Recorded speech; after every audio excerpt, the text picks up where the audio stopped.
은혜를 함께 하신 줄 믿습니다. 오늘은 사는 물이 다른 사람이라는 제목으로 요한복음 4장 11절에서 18절 말씀을 함께 읽겠습니다. 요한복음 4장 11절에서 18절까지 말씀입니다. 한 목소리로 같이 읽겠습니다. 시작. 여자가 이르되 주여 물기를 그릇도 없고 이 우물은 깊은데 어디서 당신이 그 생수를 얻겠어 하옵나이까. 우리 조상 야곱이 이 우물을 우리에게 주었고 또 여기서 자기와 자기 아들들과 짐승이 다 마셨는데 당신이 야곱보다 더 크니까.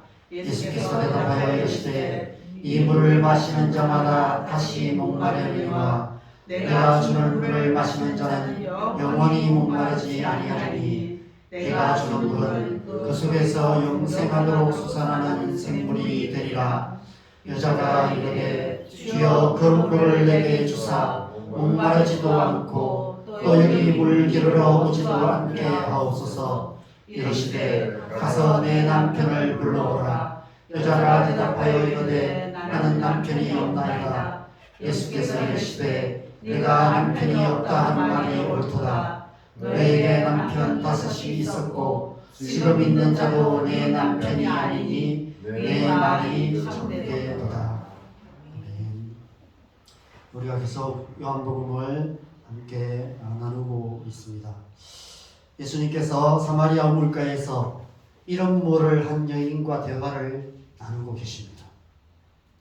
요한복음은 이 여인의 이야기를 42절까지 길게 기록하고 있습니다. 3장의 니고데모 이야기의 2배로 길게 기록하고 있습니다. 왜 사도 요한은 아무도 소중하게 여기지 않았던 이 여인의 이야기를 이처럼 중요하게 기록하고 있을까요? 하나님이 어떤 분이신지 잘 알았기 때문이 아닐까 생각됩니다. 여러분, 우리 사는 이 세상은 니고데모 같은 사람만 중요하게 생각하는 세상입니다. 세상 만사가 다 그런 사람들을 중심으로 돌아갑니다. 이 세상 어디에서나 사람은 두 부류로 나눠집니다. 중요한 사람과 중요하지 않는 사람, 필요한 사람과 불필요한 사람, 좋은 사람과 나쁜 사람, 유명한 사람과 무명한 사람.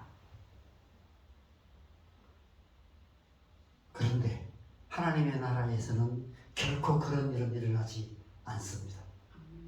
하나님은 그런 분이 아니시기 때문입니다. 하나님 나라에서는 중요하지 않은 사람은 아무도 없습니다. 하나님 나라에서는 불필요한 사람은 아무도 없습니다. 하나님 나라에서는 나쁜 사람은 아무도 없습니다. 이 세상의 이야기 속에서 그 누구도 그들을 떠보지 않는, 대사 한마디 없이 주인공 옆을 그냥 지나가는 행인 1, 2에 불과한 무명의 사람도 하나님 나라 이야기 속에서는 모두가 주인공이 됩니다. 하나님 나라는 바로 저와 여러분 같은 사람들이 주인공이 되는 나라, 그것이 바로 하나님의 나라입니다. 세상의 역사, 히스토리는 니고데모 같은 사람, 소위 성공했다고 말하는 사람, 위인전기에 기록된 유명한 사람들의 이야기만 중요하게 기록되고 있는지 모르지만, 그러나 하나님 나라의 역사, 히스토리는 나사렛 목수, 갈릴리의 어부, 사마리아 우물가의 여인, 그리고 저와 여러분 같은 무명의 사람들의 이야기로 가득합니다. 지금 이 시간에도 온 땅가 열방에서 이름 없이 빛도 없이 부르심을 따라 감사하며 섬기며 살아가는 사람들, 무명의 사람들의 이야기들이 하나님 나라를 가득 채워가고 있습니다. 사도 요한이 이 여인 이야기를 중요하게 기록한 이유가 바로 이 때문입니다. 요한이 전하려 하는 하나님 나라에 대한 메시지에 이보다 더 적합한 이야기가 없었기 때문입니다. 이 정도로 중요하게 기록한 이야기라면 이 여인의 이름 정도는 밝힐 수도 있지 않았을까요? 앞서 니고데모 이야기에서는 시작부터 니고데모라는 이름을 밝히고 시작했습니다. 그런데 이 여인 이야기에서는, 사마리아 우물가의 여인 이야기에서는 끝까지 이 여인의 이름을 밝히지 않습니다. 그래서 우리는 아직도 사마리아 우물가의 여인 이야기로 이야기를 소개하고 있는 것이죠. 왜 그랬을까요? 천대받는 여인이어서 이름을 밝히지 않았던 것일까요? 오히려 사도 요한은 의도적으로 이 여인의 이름을 밝히지 않으므로 저와 여러분을 이 이야기 속으로 끌어들이고 있는 것 같습니다. 그 인명성 속으로 우리를, 그리고 이 세상 모든 영혼들을 끌어들여서 이 여인의 이야기가 우리 모두의 이야기가 되게 하고 있는 것이 아닐까, 이런 생각이 듭니다. 하나님 나라가 니고데모 같은 유명한 자들의 나라가 아니라 저와 여러분 같은 무명한 자들의 나라라는 사실을 강조하고 있는 것 같습니다. 한편으로 생각하면 이 두 이야기는 완전히 다른 이야기지만 동시에 같은 이야기인 것 같습니다. 니고데모가 우리의 외면적인 모습이라면 사마리아의 여인 이야기는 우리의 내면의 모습이 아닐까, 이런 생각이 듭니다. 니고데모의 내면에 사마리아 여인이 있는 것이죠. 우리 또한 마찬가지입니다. 우리 모두의 내면을 들여다보면 사마리아의 여인 같은 모습이 우리 안에 있습니다. 우리의 외적인 모습은 분명 이 여인과 다릅니다. 그러나 우리의 내면에는 이 여인과 크게 다르지 않는 모습이 우리 안에 있다는 것입니다. 이 이야기 속에 야곱의 우물처럼 저와 여러분 안에도 야곱의 우물이 있습니다. 조상으로부터, 부모님으로부터 물려받은 내면의 우물이 우리 안에 있습니다. 그 우물이 어떤 우물이냐에 따라서 우리의 삶의 모습이 조금 달라집니다. 겉으로 드러나는 삶의 모습, 삶의 질, 그것이 달라질 수 있습니다. 그 내면의 우물의 물이 풍성하면 우리는 이 세상 속에서 그런대로 살만한 삶, 풍성한 삶을 살아갈 수 있습니다. 겉으로 드러나는 니고데모는 바로 그런 사람이었습니다. 요즘 말로 하면 금수저였습니다. 좋은 부모 만나서 별 어려움 없이 살아왔고 종교적으로, 사회적으로 성공적인 삶을 살았습니다. 그는 당시 사회에서 사람들에게 인정받고 존경받는 사람이었습니다. 물론 열심히 노력도 했겠죠. 그렇지만 그 타고난 배경이 좋은 부모 밑에서 좋은 유전자를 받아서 그렇게 살았기 때문에 니고데모는 그런 사람이 될 수 있었던 것이죠. 그러나 사마리아 우물가의 일은 그렇지가 못했어요. 그녀의 내면의 우물은 마치 야곱의 우물만큼이나 메마른 우물이었습니다. 우리 조상 야곱이 준 우물이라고 역사적인 의미를 부여하지만 정말 그런지조차도 알 수 없는 그냥 전설로 내려오는 이야기일 뿐이었습니다. 11절 말씀처럼 물기는 그릇이 없이는 물을 얻을 수 없는 깊은 우물이었습니다. 그래서 예수님께서도 그 여인에게 물을 떠달라고 구할 수밖에 없는 그런 메마른 우물이었습니다. 메마른 땅에서 수백 년 동안 대대로 온 동네 사람들이 그 메마른 우물 하나에 목매여서 그 우물을 의지하여서 살아가고 있었던 것입니다. 그리고 그 가운데서도 그 여인은 가장 메마른 삶을 살고 있었던 그런 여인이었습니다. 예수님의 말씀처럼 그녀에게는 남편이 5이 있었고 지금도 자기 남편이 아닌 남자와 살고 있었습니다. 왜 이 여인은 이런 삶을 살 수밖에 없었을까요? 그녀의 가정사를 굳이 들춰보지 않아도 대충 짐작할 수 있을 것입니다. 최소한 니고데모 같은 가정은 아니었을 것입니다. 반대로 말하면 니고데모가 이런 가정에서 태어나고 자랐다면 니고데모는 그런 사람이 될 수 있었을까? 이런 질문도 해볼 수 있겠죠.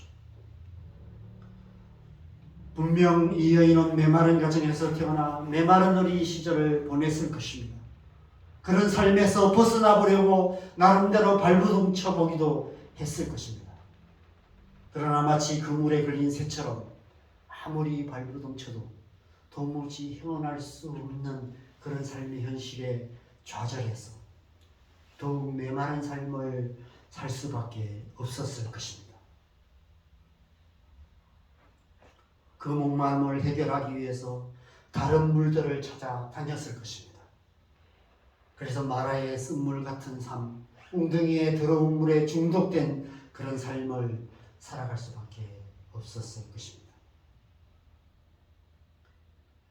저는 니고데모 역시 다르지 않을 거라 생각합니다. 다른 사람들 보기에는 겉으로 드러나는 모습으로는 아무 문제 없는 사람처럼 살고 있었습니다. 그러나 저런 사람이 왜 예수님을 찾아왔을까 의아한 모습들을 우리가 보게 되죠. 왜 니고데모가 한밤중에 예수님을 찾아왔을까요? 뭐가 부족했어요? 그 안에도 여전히 해결할 수 없는 영혼의 목마름이 있었기 때문이 아닐까 생각됩니다. 은밀한 죄악 가운데 고통하는 삶을 살아가고 있었던 것입니다. 니고데모 안에도 깊이 감추어져 있는 사마리아 여인 같은 모습이 있었던 것입니다. 그래서 한밤중에 몰래 예수님을 찾아왔던 것이 아닐까 싶습니다. 그러므로 이 두 이야기는 이 세상 모든 사람들을 괄호 안에 묶는 그런 이야기가 아닐까 생각됩니다. 니고데모로부터 시작해서 사마리아 여인까지 이 세상 모든 사람들 안에 목마른 영혼이 있다는 것입니다. 이 세상 모든 사람들이 다 목마른 영혼들이라는 것이죠. 이 땅에 어떤 물로도 해결할 수 없는 영혼의 목마름이 있다는 것이죠. 그래서 예수님께서 오신 것입니다. 한밤중에 홀로 예수님을 찾아온 니고데모에게 물과 성령으로 거듭남에 대해서 말씀하시고 가장 메마른 시간에 가장 메마른 땅에 사는 가장 메마른 여인을 찾아오셔서 영원히 목마르지 않는 샘물을 주실 것을 말씀하고 계신 것입니다. 14절 말씀을 같이 읽겠습니다. 내가 주는 물을 마시는 자는 영원히 목마르지 아니하니 내가 주는 물은 그 속에서 영생하도록 솟아나는 샘물이 되리라.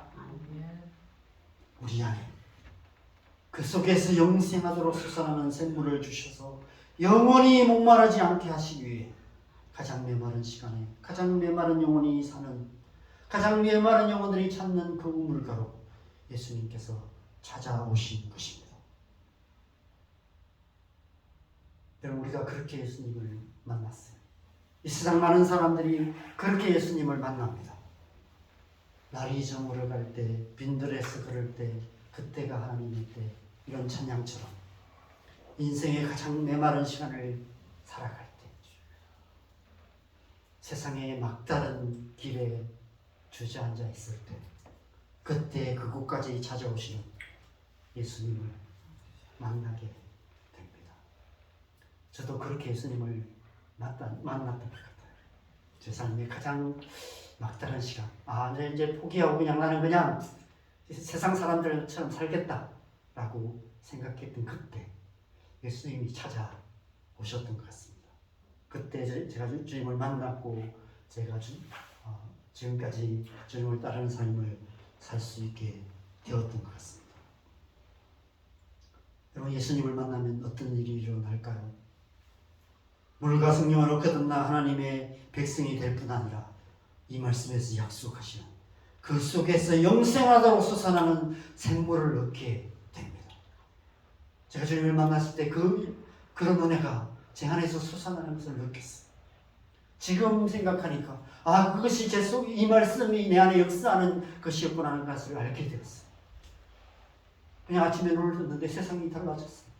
제 안에서 저절로 찬송이 나오고 막 말씀을 읽고 싶은 마음이 저절로 나오고, 그것도 막 부족해서 기독교서 좀 찾아가서 막 책 찾아서 읽고, 그것도 부족해서 제 발로 작은 교회 찾아가고, 그것도 부족해서 제 발로 선교단체 찾아가고, 그것도 부족해서 제가 막 부모 아버지 밥상을 보시고 막 쓰러짐에도 불구하고 제가 뒤태서 가고, 그것도 부족해서 제가 하나님 앞에 제 삶을 헌신하면서 지금까지 살아왔던 것 같습니다.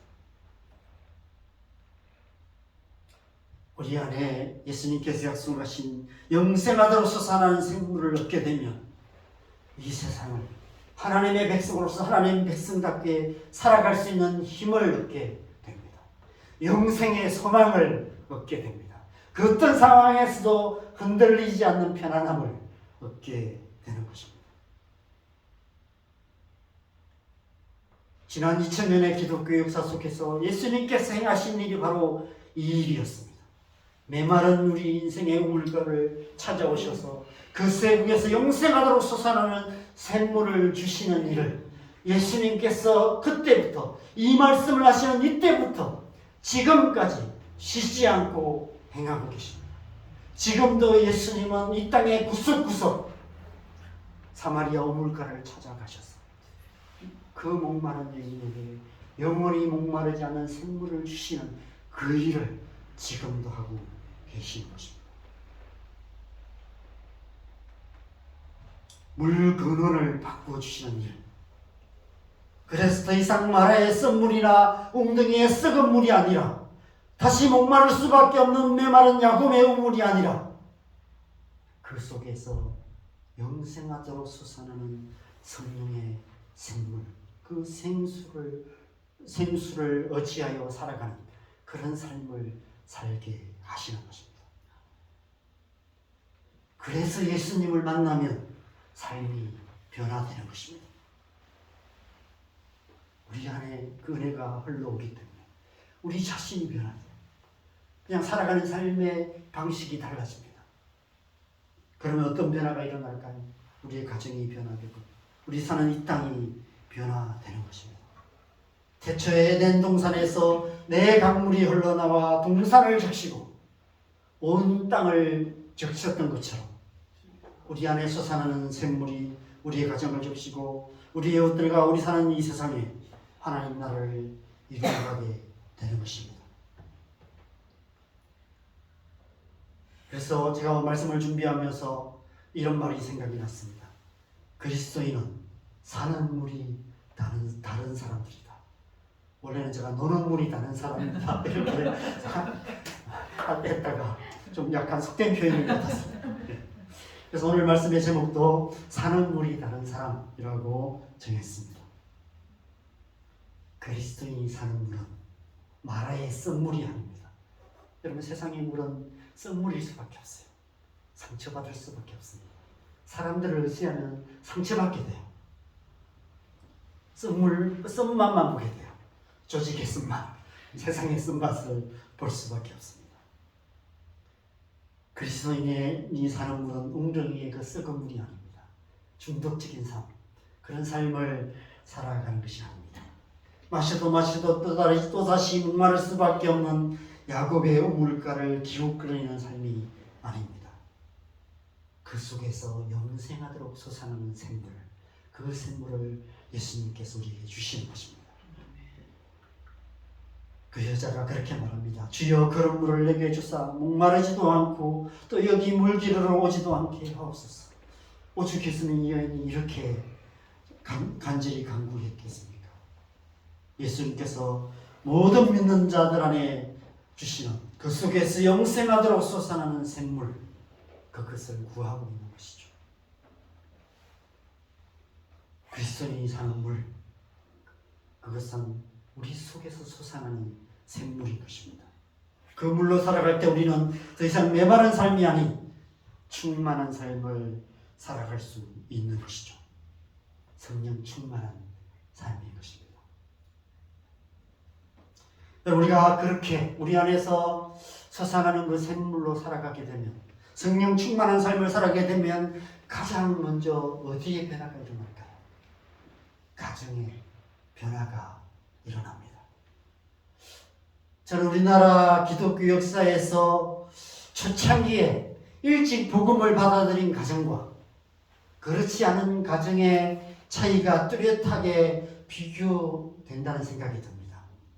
아마 그런 연구를 하신 분이 있을 거예요. 한번 여러분도 한번 주변의 가정들 가운데 한번 비교해 보시면 좋겠습니다. 일찍 어떤 분들은 6대째로 이렇게 신앙을 가진 분들이 있습니다. 기독교 복음 초창기에 선교사님들이 처음 이 땅에 들어오셨을 때 처음 복음을 받아들였던 가정, 그런 가정의 후손들과 그렇지 않은 가정들을 한번 비교해 보시면 좋을 것 같아요. 저희 가정이 가장 좋은 예가 아닐까 생각됩니다. 저희 온 가정. 저희 온 가정은 외가 쪽으로나 친가 쪽으로나 제가 알기로 10촌 이내에 예수 믿는 사람 별로 없는, 제가 아는 분은 거의 없어요. 한 사람도 없는 것 같아요. 저희 외가 쪽도 그렇고 친가 쪽도 그렇고 아마 뭐 4촌, 6촌 안에는 없는 것 같습니다. 더 먼 친척은 있는지 모르겠어요. 유교적인 전통을 중요시하는 가정이었습니다.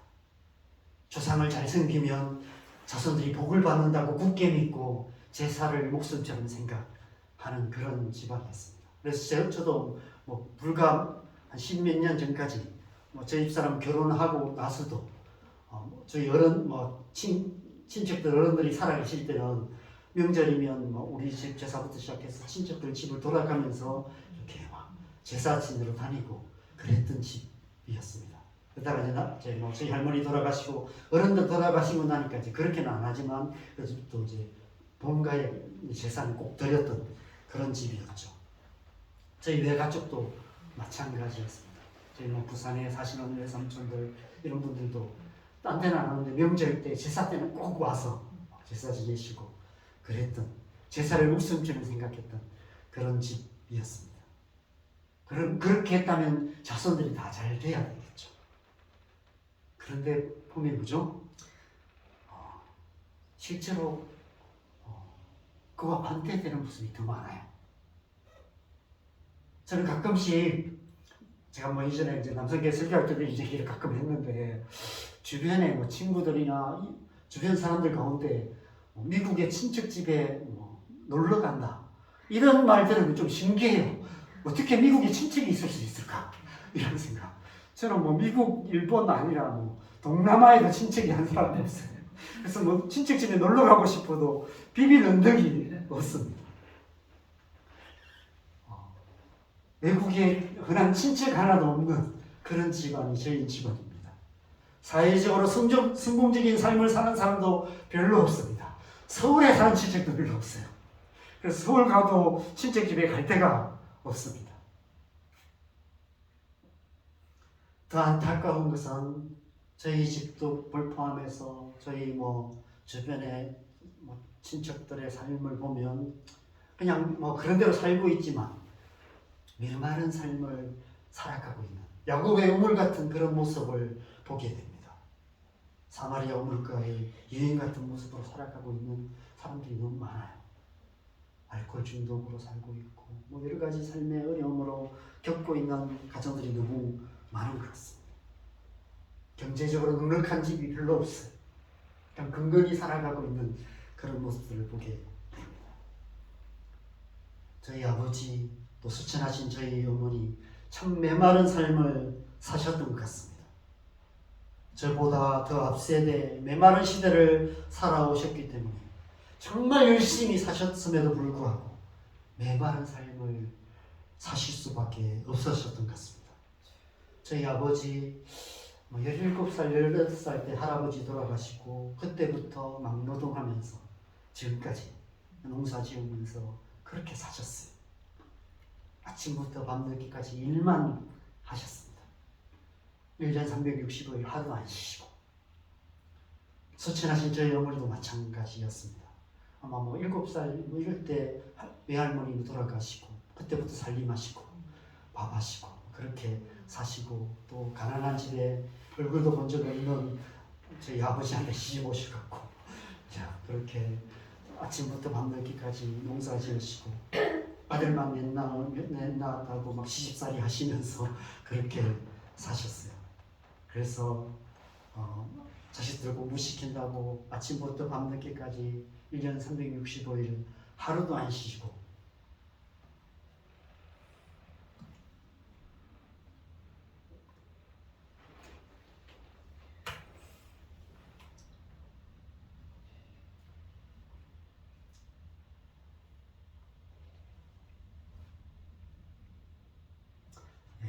그렇게 이제 일만 하시다가 그렇게 가셨어요.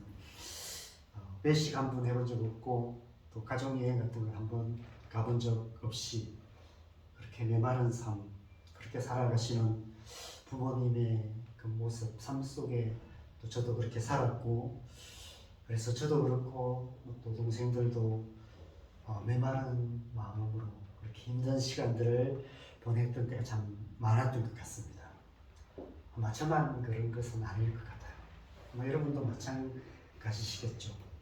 여러분이 태어나고 자란 가정도 다 야곱의 우물 같은 그런 모습이었을 것입니다.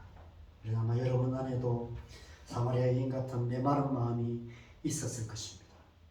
우리의 앞세대들, 우리 조상들의 시대, 저보다 또 여러분은 더 앞세대에 사신 분들도 계셨기 때문에 더 메마른 시간들을 살아오셨기 때문에 그럴 수밖에 없었을 것입니다. 그렇다고 우리가 조상이나 부모 세대를 원망할 수는 없습니다. 왜냐하면 우리 앞세대들이 살았던 이 땅의 과거의 역사를 생각하면 수많은 전쟁과 참혹한 삶의 환경 속에서도 살아남으신 것만 해도 대단하다는 생각이 들어요. 그냥 살아남으셨기 때문에 저와 여러분이 이 세상에 있는 것 아니겠습니까? 그것만으로도 감사할 수밖에 없는 것 같습니다. 우리의 지나간 시간들을 되돌릴 수도 없습니다. 영화나 드라마들을 보면 그런 주제를 다루기는 하지만 설령 우리가 과거로 돌아간다고 해서 우리의 현재가 크게 달라지지도 않을 것 같습니다. 어떻게 해야 할까요? 그냥 운명을 생각하고 그냥 이렇게 살 수밖에 없을까요? 불교 사상처럼 어차피 이번 생은 망했으니까 다음 생을 기약하면서 살아야 할까요? 어쩌면 사마리아 우물가 여인은 그렇게 살아가고 있었는지도 모릅니다. 그냥 이번 생은 망했다 생각하고 그냥 그렇게 자포자기하며 그렇게 살고 있었겠죠. 그래서 예수님께서 이 여인을 찾아오신 것 같습니다. 그래서 요한은 이 여인의 이야기를 이렇게 중요하게 기록하고 있는 것입니다. 과거를 바꿀 수는 없지만 미래를 바꿀 수는 있기 때문입니다. 어떻게 미래를 바꿀 수 있을까요? 현재의 삶에 예수님을 깊이 만나면 됩니다. 예수님께서 우리 안에 주시는 그 속에서 영생하도록 솟아나는 샘물을 얻게 되면 그래서 그 샘물이 우리 안에서 콸콸 솟아나기 시작하면 우리의 마음이 새롭게 변화되는 것입니다. 우리의 마음이 새롭게 변화되면 우리의 삶이 변화되고 우리의 가정이 변화되고 우리의 미래가 달라지게 되는 것입니다. 저는 가끔 그런 생각을 해요. 제가 그때 주님을 깊이 만나지 못했다면 나는 어떤 삶을 살았을까? 교회는 안 떠났을지도 모르겠습니다. 제가 어느 순간에 군대 갔다 와서 결정을 했거든요. 처음에는 교회를 안 다니다가 교회를 끊기로 결정했다가 그래서 제대하고 교회를 다니면서 그래도 그냥 하나님이 있는지 없는지 잘 모르겠지만 종교 하나 갖는다 생각하고 주일만 교회 다니겠다. 그래서 아마 선데이 크리스찬으로 다녔을 것 같아요. 적당히 신앙생활하면서 적당히 술도 마시고 적당히 세상도 즐기고 그렇게 살았을지는 모르겠습니다. 아마 그렇게 살다가 제가 아마 저도 술을 많이 마셨을 것 같아요. 알코올 중독자가 되지 않았을까 이런 생각도 많이 듭니다. 근데 제가 그때 주님을 만나고 나서 제 삶이 달라지게 되었던 것 같습니다. 미래가 달라졌던 것이죠. 여러분, 성령께서 우리 안에 임하시면 우리의 상한 마음을 고쳐주신다고 얘기합니다. 그 상한 마음을 고친다는 것은 물 근원을 바꾸어 주시는 것을 말해요. 마라의 썩물을 단물로 바꾸어 주셨듯이 우리 내면의 메마른 야곱의 우물을 그 속에서 솟아나는 영생하도록 솟아나는 샘물로 바꾸어 주시는 것을 말합니다. 성령께서 하시는 일이 바로 그 일이에요. 우리의 물 근원을 새롭게 하셔서 사는 물이 다른 사람이 되게 만들어 주시는 것입니다. 그래서 사마리아 물가를 찾아오신 것입니다. 여러분, 사마리아 여인은 이제부터 사는 물이 다른 여인이 될 것입니다. 그래서 우리를 찾아오신 거예요. 우리의 물 근원을 새롭게 하셔서 사는 물이 다른 사람이 되게 하시기 위해서. 사는 물이 다르기 때문에 세상 사람들과 다른 삶을 살아갈 수 있는 것입니다.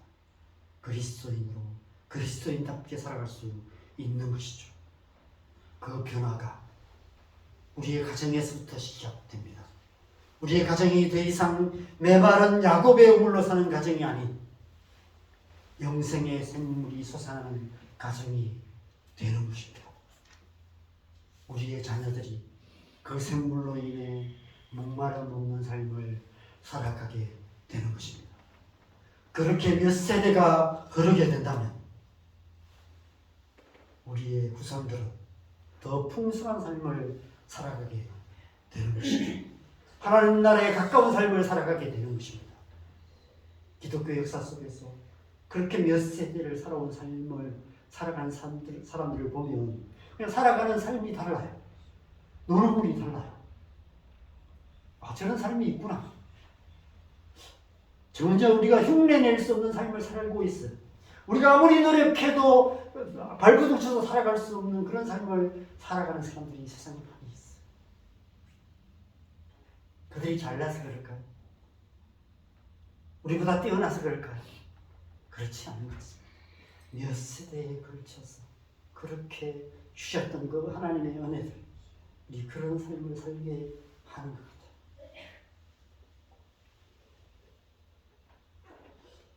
제가 사실은 이 말씀을 그냥 이렇게 준비하다 보니까 우리 가정의 날이고 오늘이 또 어린이 날이었어요.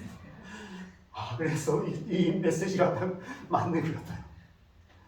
우리의 가정이 그 속에서 영생하도록 솟아나는 샘물이 풍성한 가정이 되었으면 좋겠습니다. 우리의 자녀들이 그런 풍성한 삶을 살아가게 되었으면 좋겠습니다. 어떻게 그렇게 될 수 있을까요? 먼저 우리 안에 영생하도록 솟아나는 샘물이 있습니다. 그렇죠? 그냥 그 샘물 때문에 우리가 자녀들을 다르게 대할 수 있다면, 우리의 생각과 다르게 살고 우리의 마음에 들지 않는 모습으로 살아간다 할지라도 그냥 사랑으로 품고 기도하고 하나님께 맡기고, 그렇죠? 우리에게 주셨던 이 아내가 우리의 자녀에게도 주실 걸 믿고 그냥 더 많이 흘려보내고 더 많이 축복하고 그럴 수만 있다면 우리에게 주어진 이 시간들을 하루하루를 그냥 자녀들과 함께 즐겁게 행복하게 살아가고 미래는 하나님께 맡기고, 걱정은 되죠. 우리 자녀들 그죠? 이 험한 세상 어떻게 살까? 좀 더 열심히 하면 좋겠는데, 신앙생활 좀 더 잘하면 좋겠는데, 이런 마음 드는데, 그럼에도 불구하고 우리에게도 은혜 주셨는데 우리 자녀에게도 은혜 주시지 않겠습니까? 그죠? 그렇게 맡겨드리고 더 많이 잔소리하기보다 더 많이 기도하고 그렇게 살아간다면 우리의 자녀들에게 더 풍성한 은혜가 흘러가지 않겠습니까? 그렇게 또 몇 세대가 흘러간다면 우리로부터 시작된 연애가 우리의 몇 세대 후에는 더 풍성한 삶이 되지 않겠습니까? 저는 1세대입니다. 아마 여러분 가운데도 1세대의 분이 계시겠죠. 우리의 1세대인 우리는 힘겹게 그렇게 살아왔지만 우리의 다음 세대들은 더 풍성한 삶을 살아가게 될 줄 믿습니다. 오늘 이 시간 저와의 고난에 이미 주신 그 성령의 생물이 다시 한번 새롭게 더 풍성하게 흘러나오는 그 은혜가 있기를 바랍니다. 그 은혜가 충만하여서 이 한 주간 동안 성령 충만함으로 우리의 가정을 축복하고 우리의 자녀들을 축복하고 우리가 만나는 사람들을 축복하는 삶을 살아가므로 하나님 나라를 이루어가는데 복된 한 주간 되시기를 주님의 이름으로 간절히 축원합니다. 함께 찬양하시겠습니다. 우리 찬양 제가 저희 어머니 소천하셨을 때 그 앞에서 영정 앞에서 불렀던 새벽에 불렀던 찬양인데 제가 가장 좋아하는 찬양이 되었습니다. 제가 거의 매일 이 찬양을 한 번씩 부르는 것 같습니다. 이 찬양을 함께 찬양하시고 기도하는 시간 갖겠습니다.